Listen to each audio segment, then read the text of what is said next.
ভাই, আজ আকাশটা কেমন যেন ফ্যাকাশে। মাছ পাওয়া যাবে তো? রিজিকের মালিক আল্লাহ, আমরা আমাদের চেষ্টা করি, বাকিটা তার ইচ্ছা। জালটা ফেল এবার। ফেলেছি। ইয়ালি! ঘরে চাল প্রায় শেষ। ভাবির মুখটার সকালে কেমন শুকনো দেখলাম। আমারও চোখে পড়েছে। সালমা কিছু বলে না, কিন্তু আমি তো বুঝি। ছেলেটার জন্য একটু দুধ কেনার টাকাও কাল ছিল না। চিন্তা করো না ভাই, দেখবে আজ বড় একটা মাছ ঠিকই উঠবে। এমন মাছ উঠবে যা দিয়ে পুরো সপ্তাহের বাজার হয়ে যাবে। তোর মুখের কথা সত্যি হোক। চল কিছুক্ষণ অপেক্ষা করি।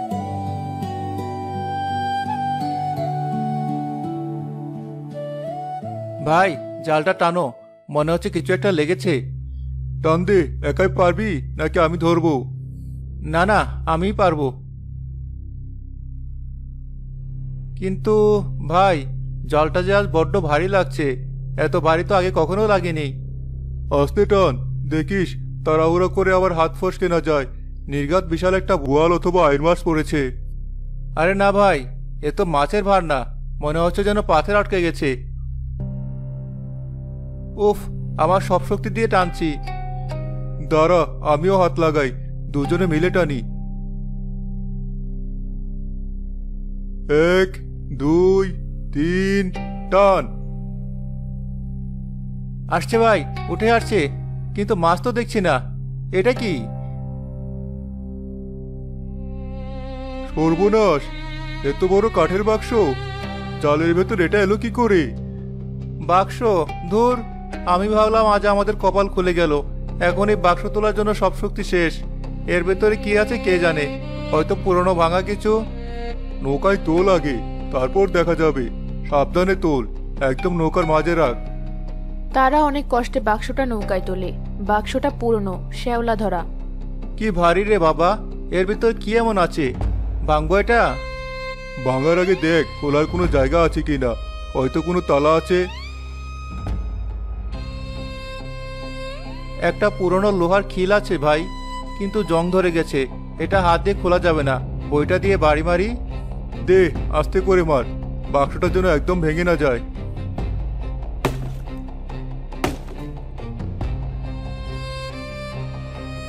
খুলেছে ভাই।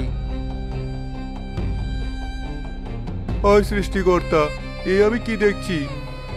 সোনা ভাই, এ তো সোনা। মোহর গয়না সব সোনায় ভর্তি। আমাদের চোখ দাঁড়িয়ে যাচ্ছে। চুপ, একদম চুপ। কেউ যদি দেখে ফেলে, চারদিকে ভালো করে দেখ। না ভাই, কেউ নেই। এখনো পুরোপুরি সকাল হয়নি। এখন কি হবে ভাই? আমরা আমরা এখন অনেক ধনী। মাথা ঠান্ডা রাখ কামাল, এটা নদীর দান, কিন্তু এই দান আমাদের জন্য পরীক্ষা। তাড়াতাড়ি ডালা বন্ধ কর, এর উপর জালটা দিয়ে ভালো করে ঢেকে দে। এক মুহূর্ত আর এখানে থাকা যাবে না। চল, এখনই বাড়ির দিকে চল। হ্যাঁ ভাই, চলো। আমার তো ভয়ে বুক কাঁপছে, আবার আনন্দে লাফাতেও ইচ্ছে করছে। কোনো কথা না, একদম চুপচাপ বাড়ি চল, কেউ যেন কিছু বুঝতে না পারে।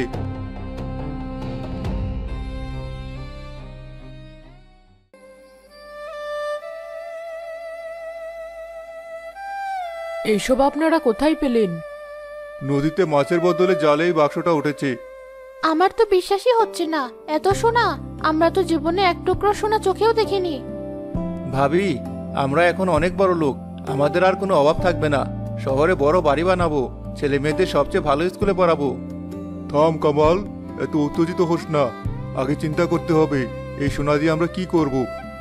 এটা তো ঠিক নয়। যার জিনিস তাকে তো ফেরত দিতে হবে। এটা হয়তো কোনো পুরনো জাহাজের বাক্স। কাকে ফেরত দেবে? এর মালিক কে তা আমরা তো জানি না। যুগ যুগ ধরে হয়তো নদীর তলায় পড়েছিল, এখন এটা আমাদের হাতে এসেছে। তাহলে আমরা এটা লুকিয়ে রাখি, কেউ জানলে বিপদ হতে পারে। চোর ডাকাত বা গ্রামের লোক পিছনে লাগতে পারে। হ্যাঁ, রিনা ঠিক বলেছে। মাটির নিচে পুঁতে রাখি, যখন দরকার হবে একটা করে মোহর বের করে বিক্রি করব। না, এভাবে লুকিয়ে রেখে শুধু নিজেদের জন্য খরচ করলে মনে শান্তি আসবে না। যে সৃষ্টিকর্তা আমাদের সোনা দিয়েছেন, তিনি তো সব দেখছেন। আপনার ভাই ঠিকই বলছে। এই সম্পদ শুধু আমাদের একার হতে পারে না, এটা আমাদের জন্য একটা পরীক্ষা। আমরা যদি শুধু নিজেদের কথা ভাবি, তাহলে হয়তো এই সোনা আমাদের জন্য অভিশাপ হয়ে আসবে। তাহলে কি করব আপা? আমরা এটা দিয়ে ভালো কাজ করব। শুধু নিজেদের জন্য না, গ্রামের সবার জন্য। মানে কি ভাবি, কি বলছো তুমি? এত কষ্ট করেছি জীবনে, এখন একটু সুখের মুখ দেখবো না? তোর ভাবি ঠিক কথাই বলেছে কামাল। ভেবে দেখ, এই গ্রামের কত মানুষ একবেলা খেতে পায় না, কতজন চিকিৎসার অভাবে কষ্ট পায়। আমরা যদি তাদের জন্য কিছু করতে পারি তাহলে সৃষ্টিকর্তা আরো খুশি হবেন। কিন্তু গ্রামের মানুষ যদি জানতে চায় আমরা এত টাকা কোথায় পেলাম, তখন কি জবাব দেব? আমরা সবটা একেবারে দেখাবো না, অল্প অল্প করে খরচ করব। মানুষ জানবে আমাদের ব্যবসায় লাভ হয়েছে বা নদীতে ভালো মাছ পেয়েছি। আমরা বলবো নদী আমাদের দিয়েছে। হ্যাঁ, এটাই ঠিক। আমরা কাউকে ঠকাচ্ছি না, কারো ক্ষতি করছি না। এই সোনা আমাদের ভাগ্য বদলে দিয়েছে, আমরা এটা দিয়ে গ্রামের ভাগ্য বদলাবো। ঠিক আছে ভাই, তোমরা যা বলবে তাই হবে। একা একা বড়লোক হয়ে বাঁচার চেয়ে সবার সাথে মিলেমিশে থাকাই ভালো।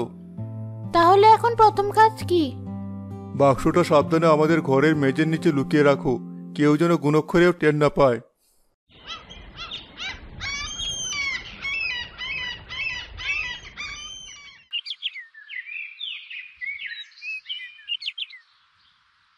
কিরে বশির, এত সকালে সব ঠিক আছে তো? আর বলিস না ভাই, খুব বিপদে পড়ে তোর কাছে এসেছি। কি হয়েছে বন্ধু, খুলে বল। আমার বাবা হঠাৎ করে খুব অসুস্থ হয়ে পড়েছে। পাশের গ্রামের ডাক্তার দেখে বলল অবস্থা ভালো না, তাড়াতাড়ি শহরে নিতে হবে। কিন্তু আমার হাতে তো একটা টাকাও নেই, কি করব কিছুই বুঝতে পারছি না। তুই চিন্তা করিস না বশির, তুই তোর বাবাকে নিয়ে যাওয়ার ব্যবস্থা কর। টাকার জোগাড় আমি করছি। তুই কোথায় পাবি জামাল? আমি তো জানি তোদের অবস্থাও ভালো না। আরে বন্ধু, সে নিয়ে তোকে ভাবতে হবে না। তুই শুধু বল কত টাকা লাগবে। শহরে নিয়ে যেতে আর ডাক্তার দেখাতে 1000-5 টাকা তো লাগবেই। এত টাকা আমি কিভাবে শোধ করব? শোধ করার কথা পরে ভাবিস, আগে তোর বাবার জীবন বাঁচা। তুই কিছুক্ষণ বস, আমি আসছি। জামাল ঘরের ভেতরে যায়। কিছুক্ষণ পর একটা কাপড়ে মোড়ানো কিছু টাকা নিয়ে বেরিয়ে আসে। এই নে, এখানে 10,000 টাকা আছে, যা লাগবে খরচ কর, বাকিটা তোর কাছে রাখিস। 10,000? এত টাকা তুই কোথায় পেলি জামাল? আরে বললাম তো, ওসব নিয়ে তোকে ভাবতে হবে না। আমাদের নদীতে কাল ভালো মাছ পড়েছিল, বড় এক ব্যাপারী এসে সব কিনে নিয়ে গেল। তুই আমার অনেক বড় উপকার করলি ভাই, এই ঋণ আমি জীবনেও শোধ করতে পারবো না। আমি এখনই বাবাকে নিয়ে রওনা দিচ্ছি। যা, আর দেরি করিস না।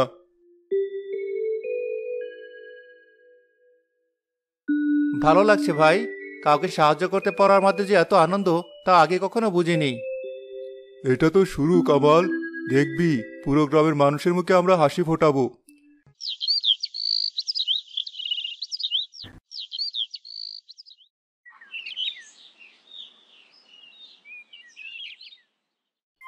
তোমরা ব্যাপারটা খেয়াল করেছো? জামাল আর কামালের চালচলন কেমন পাল্টে গেছে। হ্যাঁ কুলসুম খালা, আমিও তো তাই দেখি। সেদিন দেখলাম রিনা ভাবি বাজার থেকে কত কিছু কিনে নিয়ে যাচ্ছে। আগে তো নুন আনতে পান্তা করাতো। আর বশিরের বাবার চিকিৎসার সব খরচ তো জামালই দিয়েছে, বশির নিজেই আমাকে বললো। আমার তো অন্য সন্দেহ হয়, হঠাৎ করে এত টাকা পয়সা কি আর এমনি এমনি আসে? নির্ঘাত কোনো 2 নম্বরই কারবার ধরেছে।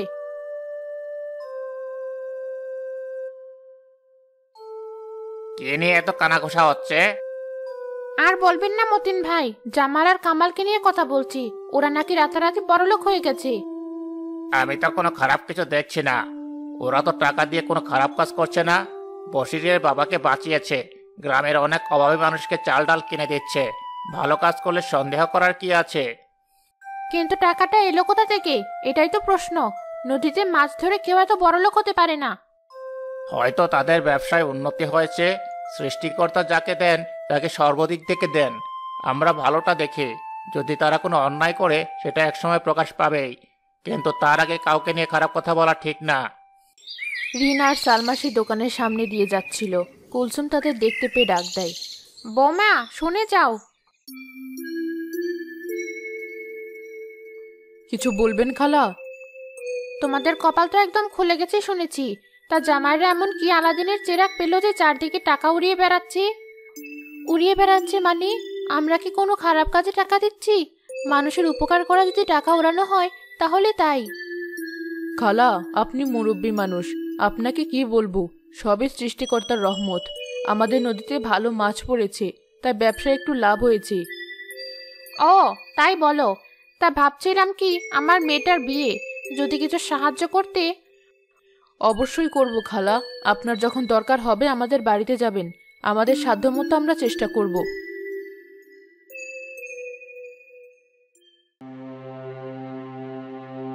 দেখলে তো ওরা কেমন মনের মানুষ, ওদের নিয়ে অহেতুক সন্দেহ করো না।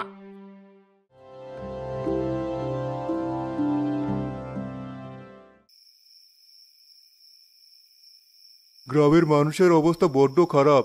ছোটখাটো অসুখ হলে বিনা চিকিৎসায় কষ্ট পায়। আমার ইচ্ছা করে গ্রামে যদি একটা ভালো হাসপাতাল বানানো যেত।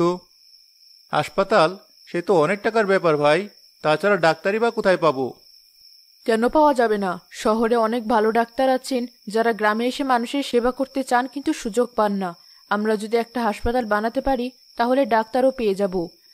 আপা ঠিকই বলেছি। আর শুধু হাসপাতাল না, আমার মাথায় আরেকটা বুদ্ধি এসেছে। কি বুদ্ধি?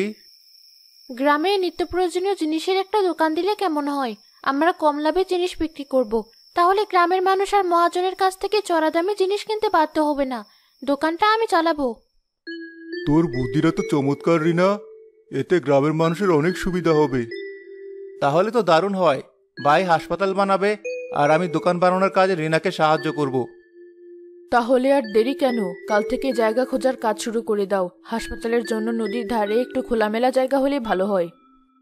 আর আমরা কাউকে বলবো না যে টাকাটা আমরা দিচ্ছি। আমরা বলবো শহর থেকে একজন দানবীর এই টাকা দিয়েছেন আর আমাদের দায়িত্ব দিয়েছেন কাজটা দেখাশোনা করার জন্য। হ্যাঁ, এটাই ভালো হবে, নইলে সবার মনে প্রশ্ন জাগবে।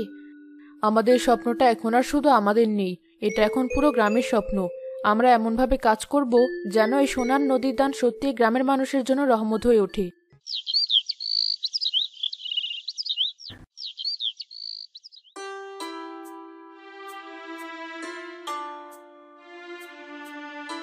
আমি আমার জীবনে অনেক কিছু দেখেছি, কিন্তু আমাদের এই ছোট গ্রামে এমন সুন্দর একটা হাসপাতাল তৈরি হবে তা কখনো কল্পনাও করিনি। জামাল আর কামালের পরিশ্রম আর কোনো এক মহান দানবীরের টাকায় আজ আমাদের স্বপ্ন সত্যি হয়েছে। আমরা শুধু পরিশ্রম করেছি, আসল ধন্যবাদ তো সেই মানুষটার প্রাপ্য যিনি আমাদের এই সুযোগ করে দিয়েছেন। আর ধন্যবাদ আমাদের নতুন ডাক্তার আফসানা আপাকে। তিনি শহর থেকে আমাদের গ্রামে এসেছেন মানুষের সেবা করার জন্য। আমিও আপনাদেরই মেয়ে, এই গ্রামে জন্মেছি, বড় হয়েছি। শহরে গিয়েছিলাম ডাক্তার হওয়ার স্বপ্ন নিয়ে। আমার স্বপ্ন ছিল গ্রামে ফিরে এসে মানুষের সেবা করব। জামাল ভাই আর কামাল ভাই যখন আমার সাথে যোগাযোগ করলেন, আমি এক কথায় রাজি হয়ে গেছি। আমি আপনাদের কথা দিচ্ছি, এই হাসপাতালের দরজা সবসময় আপনাদের জন্য খোলা থাকবে।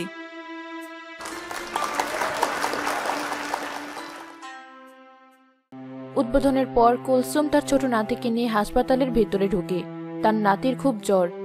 আমার নাতিটার গা জ্বরে পড়ে যাচ্ছে।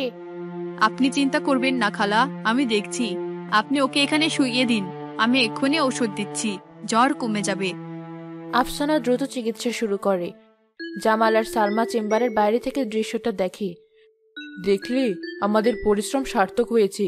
আজ কুলসুম খালার চোখে ভয় না, ভরসা দেখতে পাচ্ছি। সবই সম্ভব হয়েছে তোমার বুদ্ধি জোরে সালমা। তুমি তো প্রথম বলেছিলে মানুষের জন্য কিছু করার কথা। আমরা সবাই মিলেই তো ওই স্বপ্নটা দেখেছি।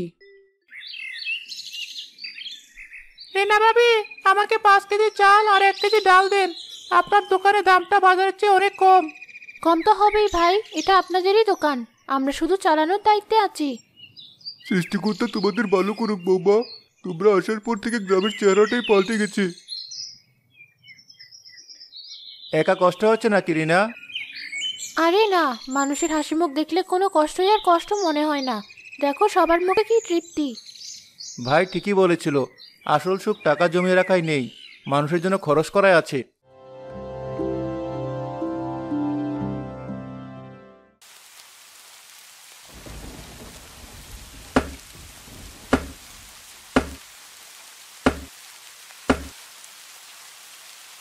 এত রাতে তোমরা এখানে কি করছো? নৌকাটা একটু মেরামত করছিলাম চাচা। বর্ষার সময় কখন কি হয় বলা তো যায় না। তোমাদের সাথে আমার কিছু কথা ছিল বাবা। বলেন চাচা। আমি জানি হাসপাতালে বা দোকানের টাকা কোনো শহরের দানবের দেয়নি, এই টাকা তোমাদেরই। জামাল আর কামাল চমকে ওঠে। তারা একে অপরের দিকে তাকায়। আপনি আপনি কিভাবে? আমি বুড়ো হতে পারি কিন্তু বোকা নই। আমি তোমাদের অনেক দিন ধরে দেখছি, তোমাদের চোখে মুখে সততা আছে।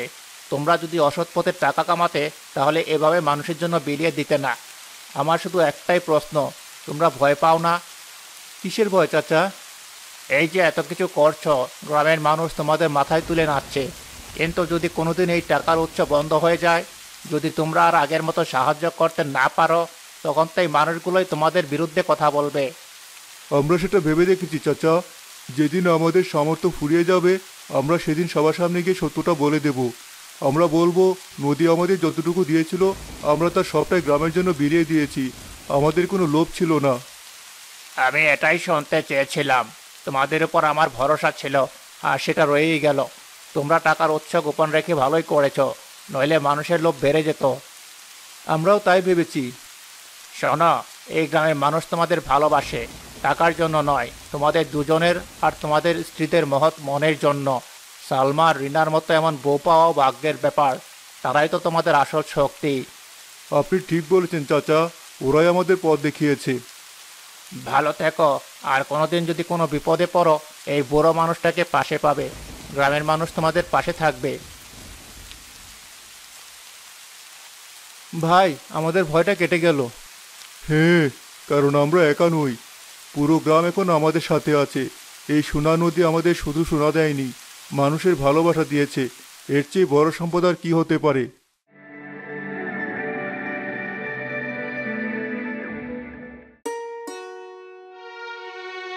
জামাল কামালের নির্মিত হাসপাতালটা এখন বড় হয়েছে। গ্রামে একটা স্কুলও তৈরি হয়েছে। ভাবা যায় এই নদী আমাদের জীবনটা কেমন বদলে দিল। শুধু আমাদের জীবন না সালমা, পুরো গ্রামের জীবন। কে নিয়ে তো ভাবছো আপা? ভাবছিলাম বাক্সের সোনা তো প্রায় শেষ হয়ে এসেছে, সামনে কি হবে? যা হওয়ার হবে ভাবি। সোনা শেষ হয়ে গেলেও মানুষের ভালোবাসা তো শেষ হবে না। আমরা পরিশ্রম করে খেতে শিখেছি, আবার নয় আগের মতো মাছ ধরবো। আমাদের কোনো আফসোস নেই। কামাল ঠিক বলেছে, আমরা যা পেয়েছি তাতেই আমরা সুখী। হঠাৎ সবাই নদীর পাড়ের দিকে তাকিয়ে দেখে নদীর কিনারে ঢেউয়ের সাথে সোনালী রঙের একটা ছোট জিনিস ভেসে আসছে। কামাল দৌড়ে গিয়ে ওটা হাতে তুলে নেয়। ভাই, এটা তো একটা সোনার মোহর। তার মানে বাক্সে যা ছিল সব শেষ নয়, নদী কি এখনো আমাদের দিচ্ছে? হয়তো নদী আমাদের সততার পুরস্কার দিচ্ছে। সে আমাদের মনে করিয়ে দিচ্ছে, যারা অন্যের জন্য ভাবে তাদের ভান্ডার কখনো শূন্য হয় না।